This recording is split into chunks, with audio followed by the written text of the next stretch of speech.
Welcome to MetalVice in 666. I'm your host, Brian, joined with the other host, Karen. If you haven't joined us before, 666 is sort of a shorter episode of ours, so we hone in on one topic and talk about that topic for 6 minutes and 66 seconds. This was to help us not ramble as much as we do in our normal podcast. It doesn't work. It does not work that well. Even at the beginning, we had like a little timer that we'd put up on the screen to like try to keep us in that range of 6 minutes and 66 seconds. But we did away with it because it does not work. So now we stick to one topic for 10, 15, 20 minutes, however long it goes. Yeah, and this one's definitely going to go a little bit longer because we are talking about the Black Sabbath final show and the Aussie final show. Yep. Back to the beginning. Yes. In Birmingham? Birmingham, England. Playing at Villa Park, I believe, is the stadium they're going to be playing at. Why don't you tell us who is sort of the headliners for this, or who are the bands for this? The headliner obviously is Black Sabbath, but with them is Ozzy Osbourne doing a short set as well, according to the description of the announcement. Metallica, Slayer, Pantera, Gojira, Hellstorm, Alice in Chains, Lamb of God, Anthrax, and Mastodon.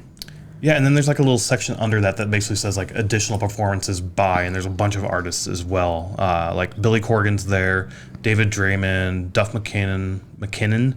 I'm going to say these names all fucked up here.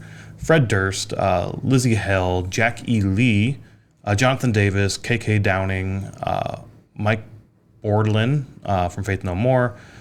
What's Poppy, the new Papa? Papa the Fifth. Perpetuous. Petua, yeah. Petua? The new Petua. Ghost character will be I got there. it wrong. Perpetua, yes. Perpetua. Rudy Sarzo, Sammy Hagar / Sleep Token 2 from Sleep Token, Tom Morello, and Wolfgang Van Halen. With more to be announced later, I believe. I saw somewhere. Okay. I don't know if we mentioned when this is, but it's July 5th. 2025. Yeah, July 5th, 2025. So coming up this year, it's supposed to be Black Sabbath's last show. It's supposed to be Ozzy Osbourne's last show as well. It was later announced sort of like that Ozzy can't walk anymore, but he can sing. Great. His voice is amazing. So even with that, I'm still super fucking excited for this show. And even seeing those like all those bands going to be in there, like the lineup looks fucking insane for this. I think it'll be a great tribute to Black Sabbath and Ozzy himself to be able to perform where they began. Yeah, this is where they began, which is it's called Back to the Beginning. Exactly, yeah. So it's going to be great. It's going to be an amazing time, I think. It's going to be, and with all those sort of guest artists come up, we've been thinking about it, like what's the setup going to be? It sounds a lot like either what the Grammys sort of are, what the Rock and Roll Hall of Fame sort of is. The Rock and Roll Hall of Fame, not the Grammys. Well, the Grammys do the same thing, I think, okay. Where they bring out these sort of not once in a lifetime, but these very special, unique performances where they'll take multiple artists and work on one song or do a song together. So like Lady Gaga did a song with Metallica a few years back at the Grammys. So I guess I don't watch the Grammys, so I don't know. Yeah, but it's going to be something like that, I think, where you have, Metallica's going to play one or two of their songs, and then they're going to do either a Ozzy cover, a Black Sabbath cover, I would assume, with one of these special guests coming out and performing with them, or maybe even like something else, maybe one of Metallica songs with somebody else singing, or they're going to play a Limp Bizkit song with Fred Durst coming out and singing. I don't know what the fuck it's going to be. It's going to be super fucking cool, I think. It's going to be insanely hard to get tickets, I think, for this. I think so, too. Because what do we look up? It's a 40,000 person stadium. 42,000, I think, for concerts. Maybe 46, somewhere in there. 42 to 46. Which is not that large, really. No. They could have definitely sold out like the O2 Arena in London, which has a lot more capacity, I believe. Wembley as well. So but it makes sense to have it in Birmingham. Yeah, I agree for sure. That makes sense to be back home where you want to be. I'm just saying, like, you could have sold out more, but I think they wanted that sort of, we want to go back home and play our final show at home where we started, which makes perfect sense for me. I'm just saying, like, you could have easily sold out a much, much larger venue. So because you could easily sell that out, it's going to be insanely hard to get tickets, I think, for this. But there are pre-sales that go on as well that we're going to try to get pre-sale codes for and buy into that and go to those. I think we're going to be with the rest of the country. Yeah. For us up at 3:00 in the morning. Well, get up early to get signed in, but yeah, exactly. So I mean, to try to get tickets all week. So yeah, we're gonna try for everyone we can find a pre-sale code for or whatnot. Get in, not get tickets, come back the next day, try again. Come back the next day, try again. So And Whatever. then when we are not there, hopefully they live stream it. Yeah, I really do hope they live stream. Yeah. 'Cause the one thing we didn't mention is that this is also supposed to be like a charity show. It is, yeah. Like all the proceeds are going to multiple charities, I think. Yeah, so the charities are, I just saw that. Okay, the charities are Cure Parkinson's. Okay, makes sense. Totally makes sense. And then the Birmingham Children's Hospital, Okay. Acorn Children's Hospice, and Children's Hospice supported by Aston Villa. Sweet. So I'm assuming that's all local children's Definitely charities. the Birmingham one, yeah, right? that one makes sense. I don't yeah. know if the other ones are larger scoping. Cure Parkinson's definitely larger scoping, right? So definitely helping out local as well as globally. Because I mean, this is a global band and it's a global community that they helped found and build, right? The metal community, like it's a 100%. global fucking community, and it's going to be a great send off. And like you said, I do hope they stream this, because even if we don't get tickets and they stream it, I'll buy this stream and I'll 100%. and I'll be up all day watching this on the 5th. Like, that'd be so fucking awesome. And I was thinking about that, like, what would I pay for a streaming? Like, $50? Sure. 75? Sure. At $100, I'm like, that's a little much. I might not pay $100 for a live stream. But you throw in, like, a commemorative t-shirt or something that goes along with it. $125 with the stream and a t-shirt. Like, sure, I'd fucking buy that. Then it's not that bad, yeah. But even at $100, I'd still buy. But that's the point where it's like, this is getting a little too much. So, up to $100. And I don't think they would charge that if they do stream it. I think it'd be right around $50-$60 for sure. Yeah. Even maybe cheaper, maybe like 20. Maybe, I don't know. And they're probably going to film it. I mean, definitely film it. There's definitely going to be cameras there. But maybe make like a DVD or something afterwards that I would also buy and sell. This sounds like a fucking amazing show. I'm not the biggest Ozzy fan, honestly. I really, really fucking hate Ozzy's solo music. Let's hear what you think of Crazy Train. I fucking hate Crazy Train. It's all you fucking hear. Sporting events with you hear some sort of rock in like Starbucks or something. It's going to be at my Crazy office. Yeah, I text you like last Thursday. I was like, oh my god, they're playing Ozzy, and you're like Crazy Train. I'm like, how did you know? It's all they fucking play, and I hate that song so much because it gets so fucking overplayed. And that's the thing I hate about Ozzy's music is growing up listening to the radio, it was Ozzy all the time, which was great when I first started getting into hard rock and metal, right? But then you get burnt out on it so quick. Yeah, when you hear the same, when you hear Crazy Train 6 times in one day. Yeah, exactly. Yeah. So that's kind of put me off on the Ozzy sort of music itself, but we did see him in 2016. At Open Air, and that performance was hands down one of the greatest performances I have ever seen. I would agree. Yes, it's been 9 years now. Well, 8.5 years since we saw it. It'll be 9 years in July. So, but yeah, 100%. It was probably one of my top performances. I think it's S&M 2 for me, and that performance, or maybe the Slipknot, my first Slipknot show. Like, yeah, it's hard to rank things, but it's like right up there in my top 3 for sure as well. Yeah. Even though even back then I really did not like Ozzy's music, but the show itself was so fucking good. The crowd was so fucking good. Everything about that performance was just, oh my god, this is so fucking awesome. And you got to think, I mean, they did say Ozzy's going to perform a short set, so they'll probably play Crazy Train. Yeah. And then he'll move on to Black Sabbath. No, I'm joking. But he's got a really good catalog. He does. Like, I was just joking. That would be the one song that you hear. But then he'll sing some solo stuff and then move into Black Sabbath. Yeah. And I'm assuming, like you were saying at the beginning, the guest artists that are coming out will probably do some vocals for Black Sabbath as well.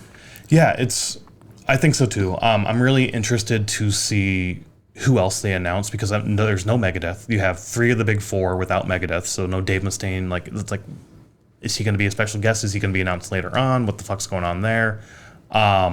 Who else? Zach Wilde. They haven't said anything about Zach Wilde, and like, to me, I bet he'll be there. I bet he's going to be there too. If he's not there on stage, he's definitely going to be there somewhere, I think. I bet he'll be on stage. I bet he'll come out. I think so. He's either going to play with Ozzy as part of the band, or he's going to be one of the later special guests announced. So I would be shocked if he's not there for sure. But is it really a special guest when he was Ozzy's guitarist?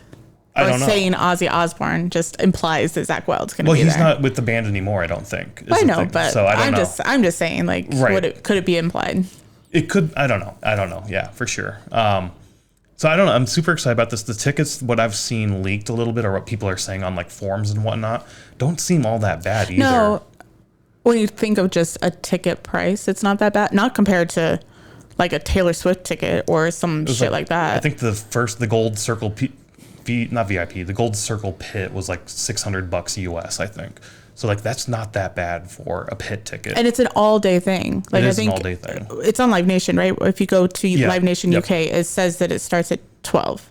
And I've heard, I think somebody was saying on the forum, somebody was saying Sharon Osbourne did an interview and she said it was going to be an all-day thing as well. Which makes sense that it's all day, Especially with that lineup and all those bands. The one thing I was thinking about though also is we had a similar conversation a couple years ago, another 666, all about Power Trip. And how the $600 for that, for the lawn tickets, we're like, that's fucking insane. I'm not paying that. Ozzy was supposed to play there. I think when we recorded, Ozzy was still announced, and then it was... I think Judas Priest took his spot. Oh, Judas Priest, yeah. I was going to say, was it Tool or Judas Priest? I couldn't remember if Tool was already Tool was always on there. Okay. It was Tool, Metallica, Guns N' Roses, AC/DC, I can't remember all of them now. So it was 8, right? Yeah, no, 6. 2 per night, 3 nights. Oh, right. You're right. And that was the thing. Like, we talked about that, and we were both like, for us, it's not worth it. We had other shit going on as well in the travel. We're going to have to travel for this to get tickets. But for some reason, this just feels more worth it to me. It does, yeah. And even back then, we talked about, like, I don't think Ozzy's going to make it. His health, I don't think will allow him to make it to this performance. It just really fucking sucks. And it's questionable, like, will his health let him make it to this one? I think he's going to push through. I think he's going to make this work. Yeah. I think he really, really wants to do this. He's super excited for it. So this is enough, like, motivation. Like, I'm going to fucking be there. I'm going to do what I need to do mentally and physically to get me there. So I think he will definitely be there for this. Even if it's in a capacity like the Rock and Roll Hall of Fame where he's in a chair, like in a throne. I saw it as a throne. Yeah. But I did see somebody on one of the comments on one of the boards say, how fucking awesome would it be if they put him in one of those exoskeletons that lets him stand and he stands up for the first song for Black Sabbath and it's I Am Iron Man at that point. Oh, that'd be funny. And I was like, that's honestly fucking brilliant. That would be so fucking great. Yeah. What were you going to say? Oh, no, I was going to say, I've mentioned this to a few people and they're like, oh, do you really think it's going to be their last show? And I'm like, oh, yeah, for sure. I'm like, unfortunately, yes. This one, I really do. Because, I mean, obviously you have the Slayer retirement and then now they're doing festivals and stuff. So they're not touring anymore, but they're still playing shows. But with this, I honestly think it is final. I mean, I do too, yeah. Just from Ozzy's health and everything. I think so too. For sure, because of Ozzy's health as well. And I got similar sort of thoughts or the vibes I got from other people announcing this, like scrolling through my Instagram reels and seeing the people who sort of talk about metal news. They'd pop up and they'd talk about this. And a lot of them were like, Black Sabbath announced their final tour. Because, they've done final tours before. But this isn't a tour. Or shows before. Yeah, so this just feels different. So I get the sort of like, oh, it's the final. Like making fun of that like sort Bob's of. Burgers, like grand reopening, reopening. Yeah. So, and bands have done this. There's a song, like a comedy song I listen to, and they joke about you'll never have to sit through another Motley Crue reunion. And same thing, like they reunite every 5 years to do another tour type thing, right? So I get sort of people's like, oh, it's the final. Right. But this, I think, there's no fucking way there's going to be anything after this. I could be wrong, but I seriously doubt it. I doubt it, yeah. And people also mentioned, like, this feels very much like sort of the Freddie Mercury tribute that happened some time ago. And God forbid Ozzy doesn't make it to this show. I still think it's going to happen, even if that doesn't happen. And then it's the memorial service, right? Yeah. And I'm not saying that, like, oh, it's a memorial, like, super excited about that. But, like, you'll have this show for sure, and then when Ozzy eventually does pass, you're going to have another great big sort of gathering of metalheads getting together and just celebrating the life that Ozzy is and the creation that he helped bring. So not only is this Black Sabbath's last show, it's Ozzy's last show, but it really does feel like a send-off to Ozzy more than Black Sabbath, but also to Black Sabbath. Yeah, to both, definitely to both, but I think like Ozzy's the big centerpiece. Oh yeah, for sure. I think so. Yeah. That's not to like diminish anything Black Sabbath did, because I mean they are the founding fathers, all 4 of them, and all the other singers and members of Black Sabbath through the years, right? So yeah, I don't know. In any case, I'm super excited. I don't think we're getting tickets. Which I'll be disappointed if we don't get tickets, but it's not the end of the world. Like, there's always going to be more music, new music. I don't think there's going to be a show as great as this show will be. No. This will be a top of the list for us, I'm sure. But we've seen some amazing shows in the past. We have. And there'll be more amazing shows in the future that we'll be able to see. So, and we can say, I mean, we've never seen Black Sabbath live, but we have seen Ozzy live. So if we don't make it, we've at least seen him once live. Yeah. So which I go back and forth on, we're going to get tickets. And then I'm like, we're not getting tickets. Yeah. I mean, like I said, I really want tickets, but if I don't get them, it's not the end of the world for me. The whole point is there's going to be more music out there. No matter if it's not as good as this, there still will be more music, and music in itself is fucking amazing. So, definitely can't fucking wait to see what happens with this. Yeah. A lot of unknowns right now, but a lot of really cool potential, and the set just looks fucking insane. I know. I can't. The lineup is fucking insane. Yeah. And they haven't announced anything about streaming, but I'm sure it'll be announced. I would be shocked if it's not, for sure. Yeah. Or at least where you can buy it afterwards. Yeah. But yeah, so for anyone who's trying to get tickets, good luck. Yes. Hopefully you can get them. Hopefully you can make it to the show. And I don't know, maybe we'll see you there. Maybe we won't. Maybe. And if not, take some pictures and tag us in Instagram or something. We'll find them for sure. But in any case, if you don't make it, go check out live music. If you do make it, go check out other shows along with this. So just go fucking enjoy music, support your local scene, live music, just support it all. It's fucking awesome. So we'll see you around. Bye.